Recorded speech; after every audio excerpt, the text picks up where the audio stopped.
I see culture as one way of enabling public sphere to happen.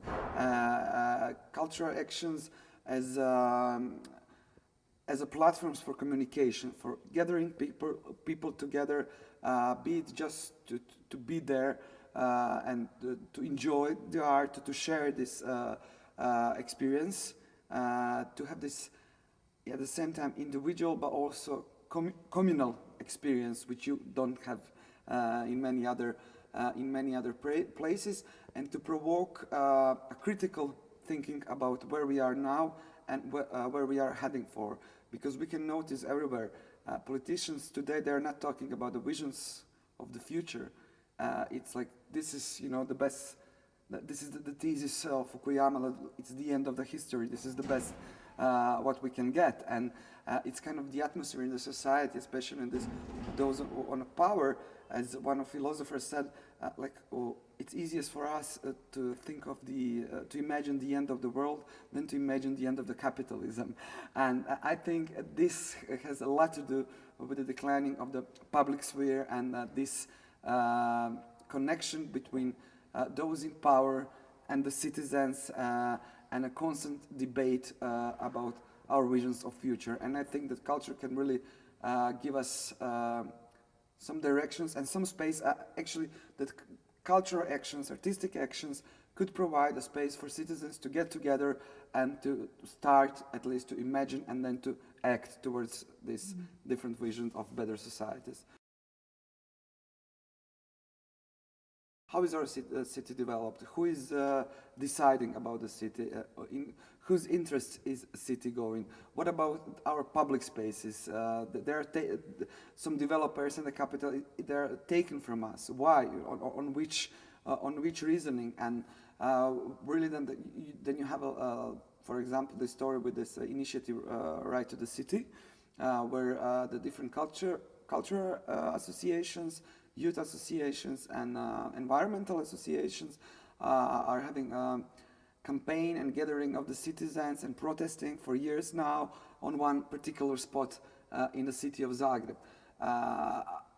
In this particular case, yeah, the developer did win and corrupted politicians, but it opened up a new perspective for citizens to get involved, to discuss, to be there at the location, to protect what they think it's theirs. You know, that we have a feeling that this community, our cities, it's ours. It's not just of those who are investing and building or those who are ruling because they were elected, you know, because politicians often act not like civil servants, but like the owners of all these public resources. This is one of the examples. And I'm not saying that, you know, theater show or an exhibition should have this, each of them should have this immediate or direct political mission.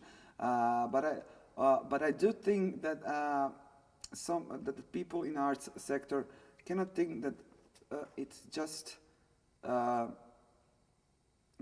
interesting to show yourself and your thinking about your work to the audience, and that you just have a consumers. Maybe you can do it with this like big blockbusters exhibitions and this kind of showing up thing, which are more into the cultural industry and this kind of thing. But if we are talking about the critical art, then this criticism should be also shared by those who participate, you know.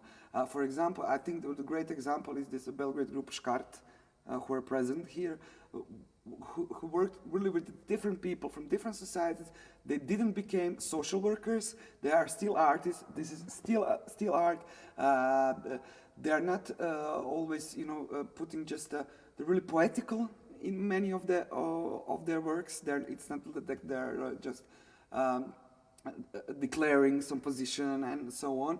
But I think what they do, it's for a huge, I mean, these are really small actions, and you cannot collect like billions of people at once, but you can build some specific communities and who are sharing these experiences, and then they could start to share even more than the experience.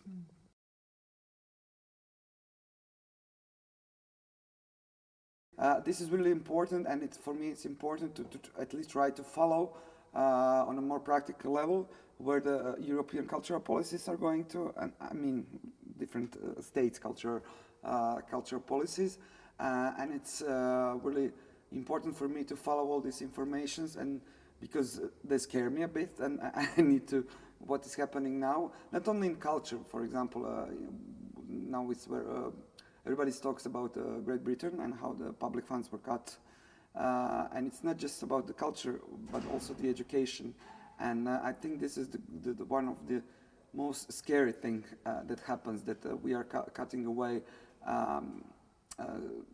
studies of literature, studies of philosophy, all of this critical thinking studies, and that the educational system is trying just to produce a workforce in the interest, of course, of a big capital, because you know, philosophy, who needs that for production of the capital? But is it the profit the only thing we need in our society?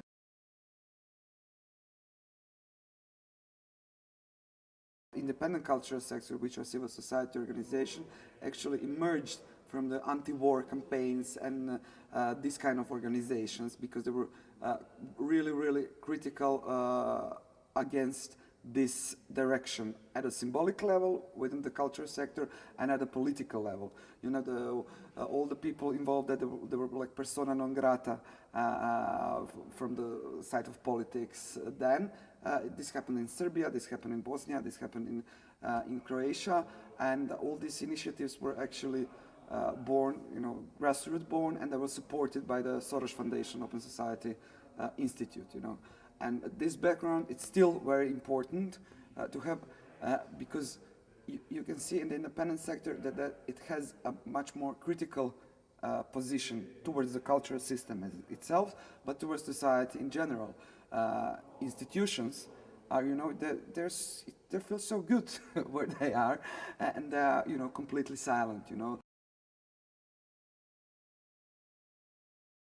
We got some money and some resources, some buildings from which are, you know, public, and we have a system that we share all these resources with all the independent organizations, so they can also have their home as I don't know, big theaters. Big theaters have this. This is just one example, but I think it's really important step in our system to kind of bridge the gap which the system produces.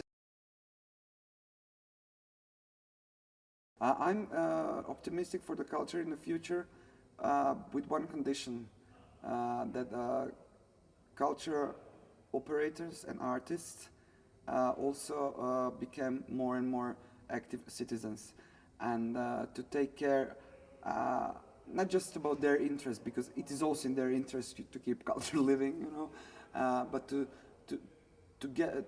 engage more socially and even politically. It doesn't mean you have to produce art for social change, but you can produce whatever art you want to produce. You can gather people around it, but you have also this responsibility, because this is a power, because you can gather people. This is a social power, to use it as a platform to be critical and open, and to imagine better future, not just for arts and culture, but also arts and culture and society in general.